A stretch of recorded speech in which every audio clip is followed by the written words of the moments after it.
Alors la polémique sur la francisation des prénoms rebondit avec la proposition faite par le rassemblement de Béziers sous la houlette de Robert Ménard. Hier sur notre antenne, Nicolas Domenac a dénoncé cette mesure intolérable à ses yeux et vous souhaitiez ce matin lui répondre. Eh oui, le monde est bien fait. Il y a les gentils et les méchants, les tolérants et les xénophobes, ceux qui acceptent que les enfants portent des prénoms multicolores et ceux qui veulent leur imposer des prénoms monochromes français. Bon. Et si on allait au-delà de ces postures? Et si on allait au-delà des faciles incantations? Si on plongeait dans la réalité des rapports sociaux? Si on retournait dans l'histoire de la nation française? Adjani se prénomme Isabelle et non Djamila. Reggiani se prénomme Serge et pas Sergio. Aznavour, c'est Charles. Valls, c'est Manuel. Platini, c'est Michel. Appeler ses enfants Souelen ou Mohamed, c'est un signe manifeste d'auto-ségrégation qui permettra ensuite de se plaindre de la ségrégation que l'on subit. C'est refuser consciemment ou inconsciemment de faire partie du peuple français. C'est nier la République au nom des soi-disant valeurs républicaines. Car depuis que la Révolution existe, depuis que la République existe, elle a imposé des prénoms tirés du calendrier des saints. Les révolutionnaires votèrent la première loi dans ce sens en l'an 11. La République, ils l'avaient fondée. Elle fut confirmée par une loi de 1965 sous le général de Gaulle et en 1972 sous Georges Pompidou. Comme chacun sait, ce sont deux tyrans xénophobes. Jamais ils n'auraient toléré qu'un ministre appelle sa fille Zora ou qu'un président de la République appelle sa fille d'un prénom italien. Ce sont les juges qui, à partir des années 70, ont refusé d'appliquer cette législation séculaire. Les familles maghrébines pensaient alors repartir au pays, on les laissa faire. Les familles françaises des classes populaires étaient fascinées par Hollywood, on ne sanctionna que les plus ridicules comme Goldorak. Devant ce laxisme judiciaire, les préfets baissèrent les bras et le législateur abolit cette législation en 1993. La gauche a l'habitude de parer ses renoncements des atours de la liberté. Pourtant, vous-même, cher Éric, portez un prénom droit de Suède et Robert Ménard, un prénom germanique. Mais il ne faut pas tout confondre ou faire semblant.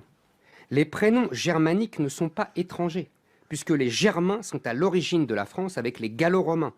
En faire des immigrés, c'est confondre la France avec l'Empire romain. Les prénoms scandinaves ont été depuis toujours francisés par la conversion de ces populations au christianisme. Car que cela plaise ou non, la France est un pays de culture catholique, façonné par l'Église depuis plus de 1000 ans. Les autres cultures, les autres nations ne s'y trompent pas. Le rappeur Abdel Malik s'appelait Régis avant sa conversion à l'islam. Quand des parents juifs donnent à leurs enfants des prénoms israéliens, il y a de fortes chances que cette famille ne tarde pas à quitter la France pour Israël. Quand un gosse est affublé de prénoms tirés de séries télé américaines, tout le monde devine qu'il vient d'un milieu qui n'a pas vraiment les outils culturels pour résister à l'américanisation de la société. Où est la liberté? Où sont les racines? Où est la France? Pour rendre hommage à ses racines et à ses ancêtres, à la mémoire de ses parents, le nom de famille suffit. Il sert même à cela depuis toujours. Le prénom est au contraire la marque de l'individu nouveau qui va évoluer dans la société d'accueil. Lui donner un prénom français de culture chrétienne, c'est marquer sa volonté d'intégration dans le pays qui sera le sien. C'est marquer son respect pour la société d'accueil, son passé, son histoire, ses héros. C'est faire sien son héritage. Le prénom, c'est la France. Éric Zemmour. Éric qui répondait ce matin à Nicolas Domenac, qui sera notre invité, bien entendu, demain. RTL Matin, Laissez-vous tenter avec Yves Calvi. Paul McCartney chantait hier soir à Bercy un concert unique auquel l'assistait Stephen Bellery. Reportage et réaction des fans de l'ex-Beatle dans un instant. Éric Giacometti et Jacques Ravenne publient L'Empire du Graal, la 11e enquête de leur commissaire franc-maçon Antoine Marcas. Bernard Lehu a rencontré les duettistes du thriller ésotérique et nous vous l'offrirons au 32-10. La comédie française n'avait pas joué Britannicus depuis plus de 10 ans. Le chef-d'œuvre de Racine revient dans la maison de Molière, servi par de grands interprètes. Un événement que ne pouvait pas manquer. Monique Younes, enfin sur le plateau télé d'Isabelle Morini-Bosque, un nouveau numéro de l'Angléco, le magazine de François Langlais sur France 2, thème du jour, la guerre des âges ou les inégalités entre générations. RTL Matin, Laissez-vous tenter. On commence avec infiniment de bonheur en musique, se laissez-vous tenter. Paul McCartney était de passage hier à Paris-Bercy pour une date unique de son One on One Tour. Steven Bellery, bonjour. Bonjour à tous. L'ex-Beatles fêtera... morning. Good morning. Fêtera le 18 juin ses 74 ans et pourtant le vétéran de la pop arrive encore à surprendre. Et 20h45, les lumières se tamisent, une vidéo démarre. 25 minutes plus tard, Paul McCartney arrive enfin sur scène entouré de 4 musiciens. Il lève ses bras, s'approche du micro et entonne.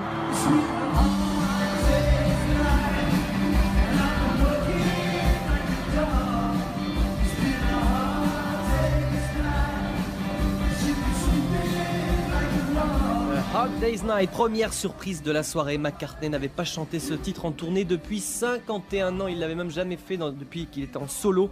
Il enchaîne avec Save Us et... Puis il salue Bercy en français. Bonsoir Paris. Salut les copains. C'est génial détour les tours. Je vais parler en français ce soir. Un petit peu. Maca, jean foncé, chemise blanche à liseré bleu et veste sombre électrise la foule avec Temporary Secretary, s'installe au piano pour le Jazzy My Valentine dédié à son épouse Nancy présente dans la salle, lance à la foule « Vous avez eu un moment compliqué, vous avez mérité cette soirée » et démarre le tout premier morceau de son ex-groupe.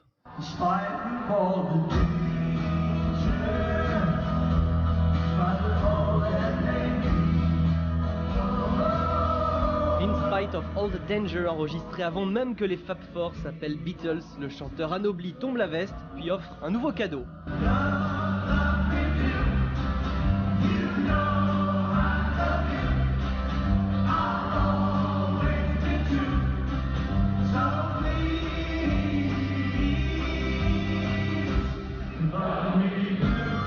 Love Me Do, écarté de son répertoire il y a 53 ans, est ressuscité sur cette tournée en hommage au génial producteur des Beatles, George Martin, mort le 8 mars dernier. Paul McCartney a enchaîné les raretés, mais n'a pas oublié ses classiques, Steven. Non, 40 titres en 2h45, 5 des Wings, 24 des Beatles, un tour de chant épatant. McCartney étonne encore, la voix est voilée en début de show, elle s'éclaircit comme par magie, l'artiste troque sa basse pour une guitare sèche, un bout de scène s'élève, Macca s'envole, moment suspendu. Blackbird singing in the dead of night. Take these broken wings and learn to fly. Blackbird, puis 3 titres récents, Queenie Eye, New et 4-5 Seconds. McCartney s'installe derrière un tout petit piano coloré et lance l'artillerie lourde. Hey, Madonna, cheering at your feet. When did I manage to make it sweet? Les lumières sont hallucinantes, rarement aussi soignées dans ses précédents concerts. Le fond de scène est bardé de projecteurs. L'ex-Beatles remue les fesses sur I Love Her, dédie Here Today à Lennon, Something à Harrison. Les tubes s'enchaînent.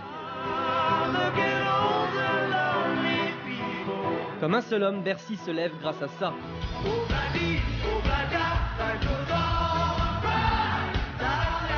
Life goes on. Paul McCartney nommait pas Michel avec accordéon et image du Moulin Rouge, puis il retourne au piano. When I find myself in times of trouble, Mother Mary comes to me, speaking words of wisdom, let it be. Magic, Let It Be, démoniaque, Live and Let Die. To live and let die. Du feu, un déluge de laser, minuit approche, Macca lance « Vous êtes géniaux !» invite 2 fans à monter sur scène. Nicolas demande en mariage Clémence devant la superstar. McCartney enlace les fiancés et s'éclipse. À la sortie, le public est encore sur un nuage. Ouais, c'était génial, ouais. Franchement, il a la pêche. Gros impact sur les chansons rock et toujours les super balades à la guitare acoustique, Blackbird notamment. Pour moi, c'est voilà, c'est le top. Superbe. C'est la première fois que je le voyais et j'ai trouvé ça vraiment très très bien. Il a perdu un peu de voix, mais ça s'améliorait au fil des chansons. Et la fin, vraiment magnifique. Ça fait chaud au cœur. Oui. On a vibré, on a chanté, on a dansé, c'était super. C'est toute notre enfance quoi, super. Yesterday, all my troubles seem so far away. C'était Yesterday à Paris-Bercy. Paul McCartney n'a pas annoncé d'autres concerts en France pour le moment.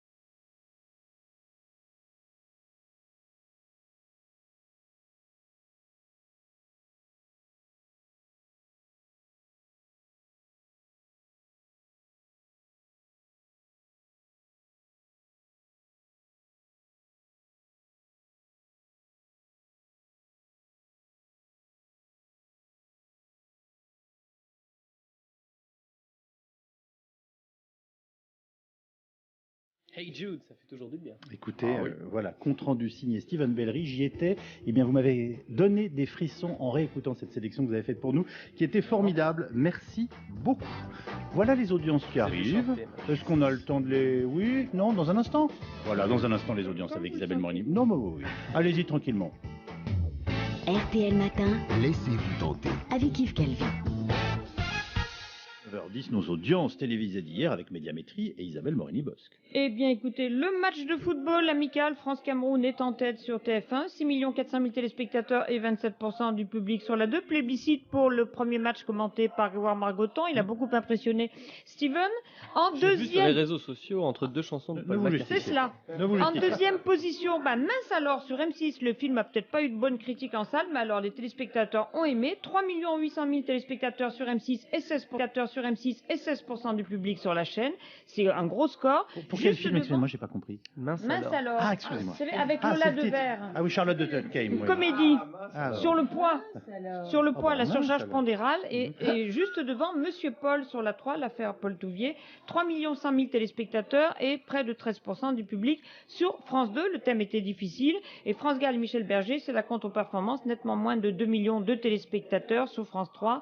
Moins de 9% du public global. Et côté TNT, c'est W9 avec une journée en enfer qui est en tête. Ça surprendra personne. 1 500 000 téléspectateurs. Très gros score. Isabelle Morini-Bosque. Bernard Lehu, bonjour. Bonjour. Vous avez lu L'Empire du Graal, la nouvelle enquête du commissaire franc-maçon Antoine Marcas, créée par le duo Giacometti-Raven. Cette fois, les deux auteurs s'attaquent donc à l'une des plus vieilles légendes de l'histoire. Le Graal. Le Graal, mais oui, cherchez donc le Graal. Et alors, son origine remonte au XIIe siècle. La parole, dans l'ordre, à Éric Giacometti, puis Jacques Ravenne. Alors, le Graal, c'est une invention littéraire. Chrétien de Troyes est le premier auteur best-seller de l'histoire de France avec le Conte du Graal. À l'époque, c'est un roman parce qu'écrit en langue romane, et c'est la première fois qu'on a un conte qui est un roman populaire. Donc c'est l'ancêtre du best-seller, et il y a tout dedans. Ouais. Un chevalier, c'est un héros, un objet mystérieux, le Graal, des adversaires redoutables, tous les ingrédients y sont. Mais il y a un mystère quand même. Je vous ai dit invention littéraire, certes, mais Chrétien de Troyes a bien spécifié à l'époque qu'il s'était inspiré d'un livre mystérieux dont il aurait puisé la substance. Et nous, on a voulu revenir à la source. Il y a un mystère policier. Un de plus. Ça, on vous fait confiance. Un de plus, c'est que le conte du Graal est inachevé et que Chrétien de Troyes, on n'a plus aucune nouvelle à partir du moment où il arrête d'écrire ce texte-là. Il disparaît historiquement, littérairement. Alors le Graal, invention littéraire, et pourtant très vite récupéré par l'Église, est présenté comme le calice qui aurait recueilli le sang du Christ. Éric Ravenne nous explique pourquoi. Quand la catholisation du Graal apparaît à travers Robert de Boron, c'est-à-dire après Chrétien de Troyes, on est en plein dans l'hérésie cathare dans le sud de la France, une religion austère, qui n'a aucune espérance, puis qui se développe à grande vitesse. Exactement comme dans notre époque, on a cette espèce d'impression que la société ne va plus. Comment réagit l'Église? Certes par une répression, mais elle offre quoi en échange? Elle offre un mythe, qui est le mythe du Graal. C'est-à-dire en gros, trouvez cette coupe, là où il y a le sang du Christ, et vous serez sauvés. Et ça marche. Pourquoi ça ne marcherait pas une seconde fois? Ce qui veut dire que nos duettistes du thriller ésotérique imaginent que l'Église veut croire une nouvelle fois à l'existence du Graal, c'est bien ça? Exactement. Dès les premières pages du livre, on assiste à un concile secret à Castel Gandolfo, la résidence d'été du pape. Les cardinaux décident de récupérer le Saint Graal afin de revivifier la foi des catholiques, car leur nombre ne cesse de baisser et met en péril la pérennité de l'Église. Eh bien, cette inquiétude, elle, est bien réelle au Vatican. Éric Giacometti. Oui, nous n'avons rien inventé, nous nous sommes inspirés d'une véritable étude qui a fait peu de bruit, qui était un peu passée sous silence sur les parts de marché des religions dans le monde à échéance sur les prochaines décennies. Et il va arriver une année où on va arriver à un équilibre entre l'islam et la chrétienté. Et après ça va basculer, la chrétienté va perdre du terrain. Donc oui, c'est un souci pour les tenants des grandes religions. Qui possède l'âme du monde possède l'humanité. Voilà donc de mystérieux émissaires lancés par Rome à la recherche du Graal. Mais alors, quel rôle pour le commissaire Marcas dans cette histoire? Allez-vous me dire? Évidemment.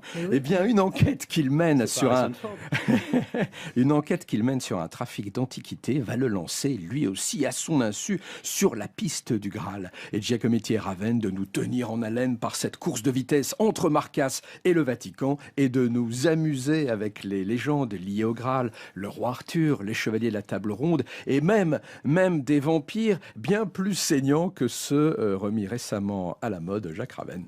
On a des vampires extrêmement gentils. Twilight, par exemple, oui, c'est un grand classique. Oui. On a l'impression que ce sont des vampires végétariens maintenant, auxquels on a des véganes en quelque sorte, auxquels on a donné vie et qui me semblent en très mauvaise santé, vraiment.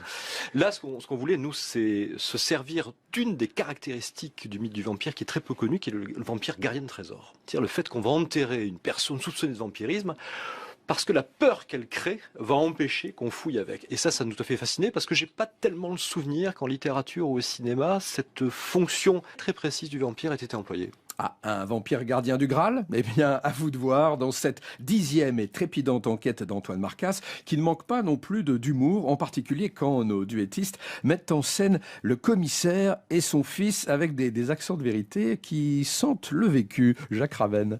Alors, nous sommes tous les deux pères, mais celui qui a un fils, c'est moi. Celui qui a un fils qui fait une fac d'histoire, c'est moi. Mais heureusement, le mien n'est pas aussi, on va dire, dilettante que celui qu'on a vu dans le livre.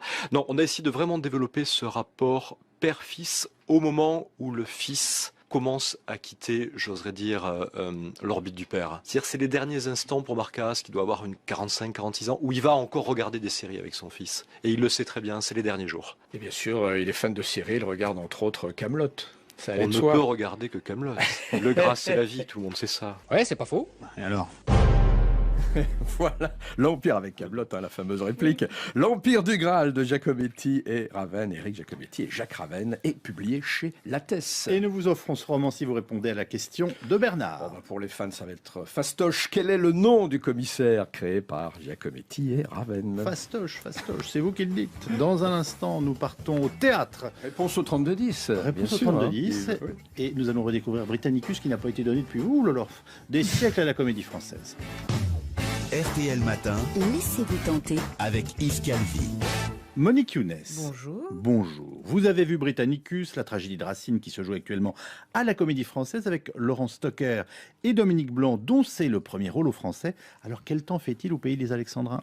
Orageux, Yves, très menaçant. Cette pièce a beau avoir été écrite en vers de 12 pieds en 1669, on la regarde comme un épisode de House of Cards.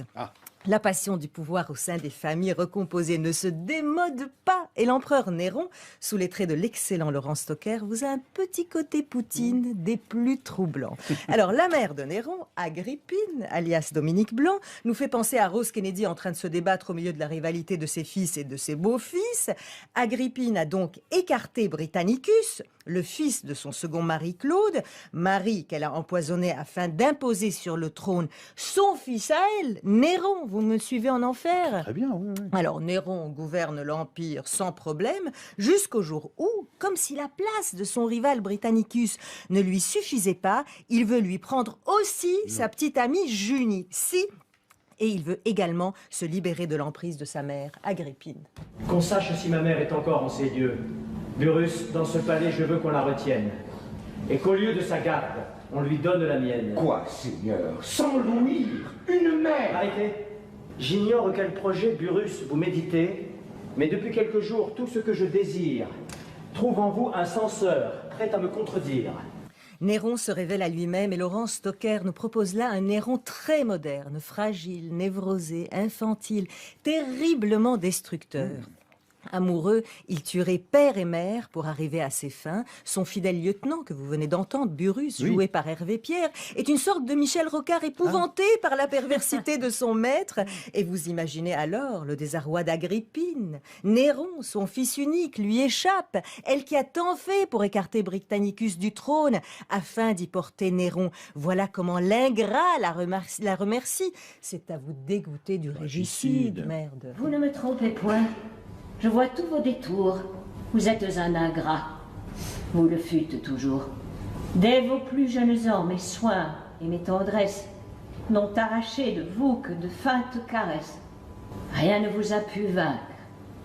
Et votre dureté aurait dû, dans son cours, arrêter ma bonté. Jusqu'à la fin, Agrippine croit pouvoir réconcilier Néron et Britannicus tout en contenant la folie de son fils. Mais Néron ne l'entend pas de cette oreille.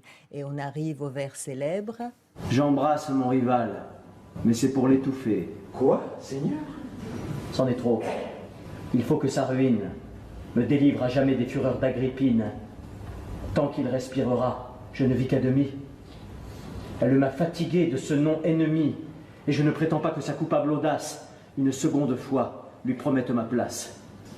Elle va donc bientôt pleurer Britannicus. Avant la fin du jour, je ne le craindrai plus. Et qui, de ce dessein, vous inspire l'envie? Ma gloire, mon amour, ma sûreté, ma vie.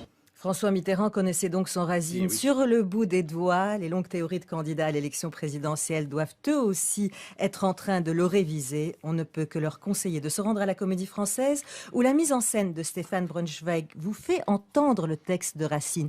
Tout le texte, rien que le texte, qu'il en soit particulièrement remercié. En ces jours où nombre de metteurs en scène prétendent nous faire entendre autre chose, nous voilà donc rassurés. Et si vous me demandez... Quoi de neuf cette saison au théâtre, Monique Younes? Je vous réponds, Racine, Racine, encore Racine. Merci Monique. Isabelle, gros plan ce matin à la télévision sur l'Angle Écho, ce soir sur France 2. C'est un partenariat avec RTL. Oui, et honnêtement, ça le vaut bien. C'est d'ailleurs parce que le magazine économique de notre camarade François Langlais fait de très bonnes audiences en demi-partie de soirée et demie qu'il a droit ce soir pour la première fois aux 20h55 avec toujours des reportages, des infographies, des rencontres et un thème polémique, la guerre des âges. Alors contrairement à ce qui se passait autrefois, les seniors ont actuellement un niveau de vie supérieur à celui des jeunes. Dites François Langlais, vous n'allez quand même pas dresser les seniors contre les juniors et inversement, ça serait moche.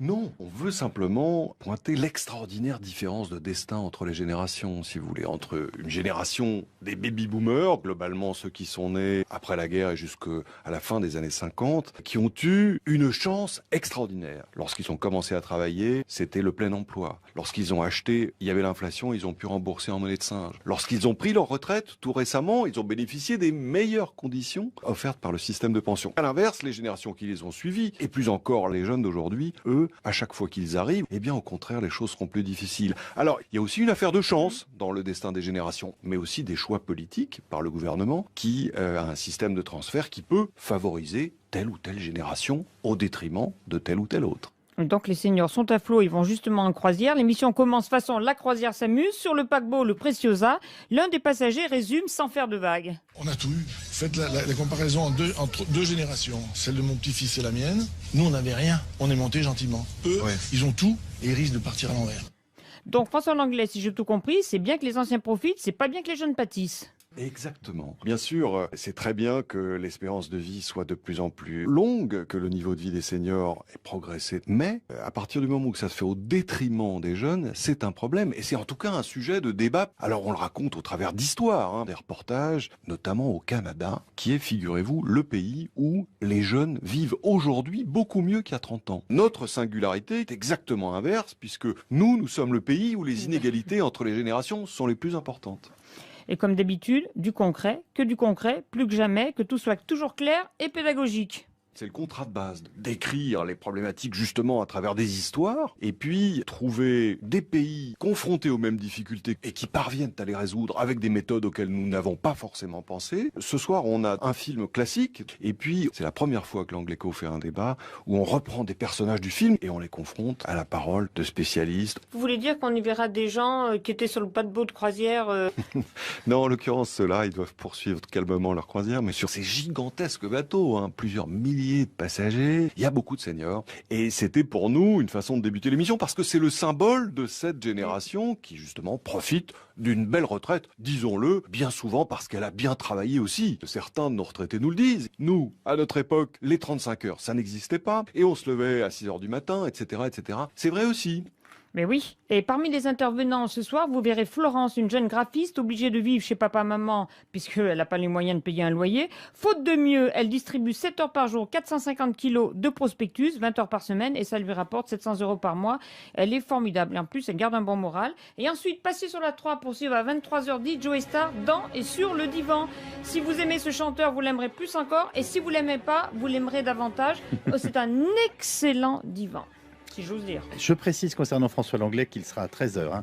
L'invité de mes camarades Christelle Rebière et Vincent Parisot, et que vous pourrez bien entendu l'interroger sur ce conflit de génération au 3210. On se retrouve dans quelques instants pour savoir si vous nous avez donné le nom du commissaire créé par Giacometti et Ravenne et donc gagné l'Empire du Graal, leur dernier roman. RTL Matin, Laissez-vous tenter. avec Yves Calvi. Quel est le nom du commissaire créé par Giacometti et Ravenne, auteur de l'Empire du Graal qui paraît ces jours? Antoine Marcas. Voilà. Normalement, les spécialistes qui nous écoutent ont trouvé assez aisément. Je crois. Merci à toute l'équipe. Maintenant, on va retrouver notre camarade Julien Courbet. Alors, la polémique sur la francisation des prénoms rebondit avec la proposition faite par le rassemblement de Béziers sous la houlette de Robert Ménard. Hier, sur notre antenne, Nicolas Domenac a dénoncé cette mesure intolérable à ses yeux. Et vous souhaitiez ce matin lui répondre. Eh oui, le monde est bien fait. Il y a les gentils et les méchants, les tolérants et les xénophobes, ceux qui acceptent que les enfants portent des prénoms multicolores et ceux qui veulent leur imposer des prénoms monochromes français. Bon. Et si on allait au-delà de ces postures? Et si on allait au-delà des faciles incantations? Si on plongeait dans la réalité des rapports sociaux? Si on retournait dans l'histoire de la nation française? Adjani se prénomme Isabelle et non Djamila. Reggiani se prénomme Serge et pas Sergio. Aznavour, c'est Charles. Valls, c'est Manuel. Platini, c'est Michel.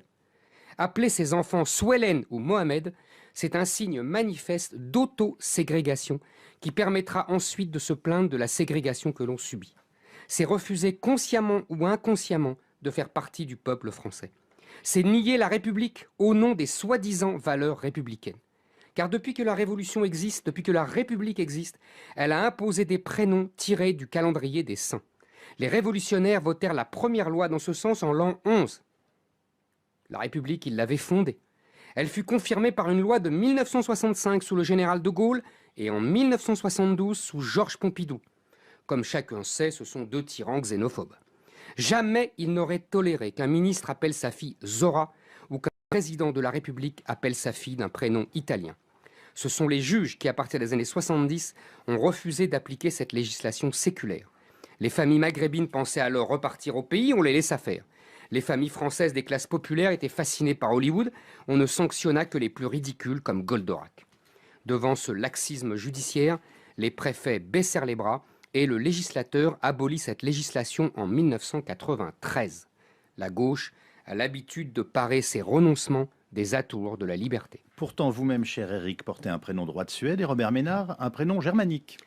Mais il ne faut pas tout confondre ou faire semblant. Les prénoms germaniques ne sont pas étrangers, puisque les Germains sont à l'origine de la France avec les Gallo-Romains. En faire des immigrés, c'est confondre la France avec l'Empire romain.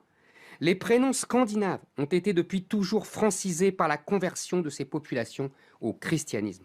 Car que cela plaise ou non, la France est un pays de culture catholique, façonné par l'Église depuis plus de 1000 ans. Les autres cultures, les autres nations ne s'y trompent pas. Le rappeur Abdel Malik s'appelait Régis avant sa conversion à l'islam. Quand des parents juifs donnent à leurs enfants des prénoms israéliens, il y a de fortes chances que cette famille ne tarde pas à quitter la France pour Israël. Quand un gosse est affublé de prénoms tirés de séries télé américaines, tout le monde devine qu'il vient d'un milieu qui n'a pas vraiment les outils culturels pour résister à l'américanisation de la société. Où est la liberté? Où sont les racines? Où est la France? Pour rendre hommage à ses racines et à ses ancêtres, à la mémoire de ses parents, le nom de famille suffit. Il sert même à cela depuis toujours. Le prénom est au contraire la marque de l'individu nouveau qui va évoluer dans la société d'accueil. Lui donner un prénom français de culture chrétienne, c'est marquer sa volonté d'intégration dans le pays qui sera le sien. C'est marquer son respect pour la société d'accueil, son passé, son histoire, ses héros. C'est faire sien son héritage. Le prénom, c'est la France. Éric Zemmour. Éric qui répondait ce matin à Nicolas Domenac, qui sera notre invité, bien entendu, demain. RTL Matin. Laissez-vous tenter. Avec Yves Calvi. Paul McCartney chantait hier soir à Bercy un concert unique auquel l'assistait Stephen Bellery. Reportage et réaction des fans de l'ex-Beatle dans un instant. Eric Giacometti et Jacques Ravenne publient l'Empire du Graal, la 11e enquête de leur commissaire franc-maçon Antoine Marcas. Bernard Lehue a rencontré les duettistes du thriller ésotérique et nous vous l'offrirons au 3210. La comédie française n'avait pas joué Britannicus depuis plus de 10 ans. Le chef-d'œuvre de Racine revient dans la maison de Molière, servi par de grands interprètes. Un événement que ne pouvait pas manquer. Monique Younes, enfin sur le plateau télé d'Isabelle Morini-Bosque. Un nouveau numéro de l'Angléco, le magazine de François Langlais sur France 2. Thème du jour, la guerre des âges ou les inégalités entre générations. RTL Matin. Laissez-vous tenter. On commence avec infiniment de bonheur en musique. Se laissez-vous tenter. Paul McCartney était de passage hier à Paris-Bercy pour une date unique de son One on One Tour. Stephen Bellery, bonjour. Bonjour à tous. L'ex-Beatles fêtera, Good morning, fêtera le 18 juin ses 74 ans et pourtant le vétéran de la pop arrive encore à surprendre. Mais 20h45, les lumières se tamisent, une vidéo démarre. 25 minutes plus tard, Paul McCartney arrive enfin sur scène entouré de 4 musiciens. Il lève ses bras, s'approche du micro et entonne.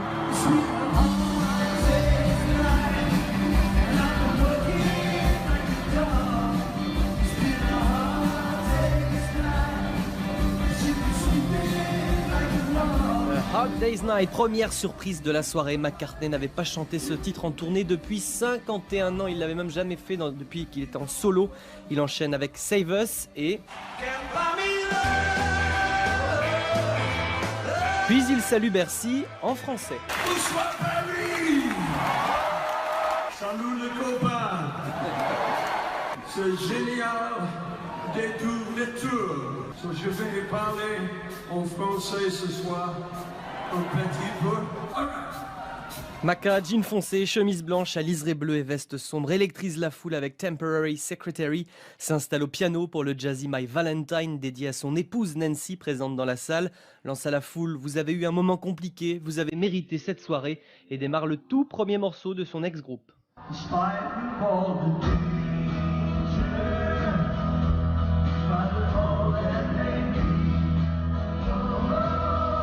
In Spite of All the Danger, enregistré avant même que les Fab Four s'appellent Beatles, le chanteur anobli tombe la veste, puis offre un nouveau cadeau.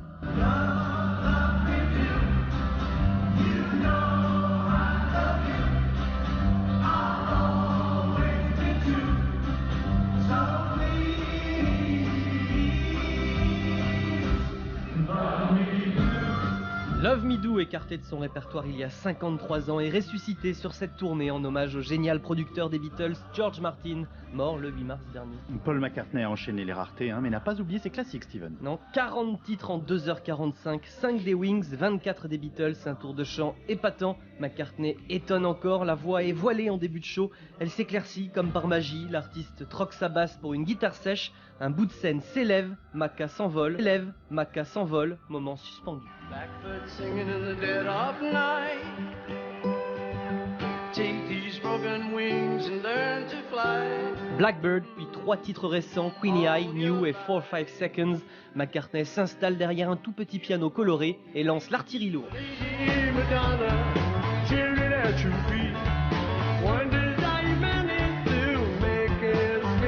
Les lumières sont hallucinantes.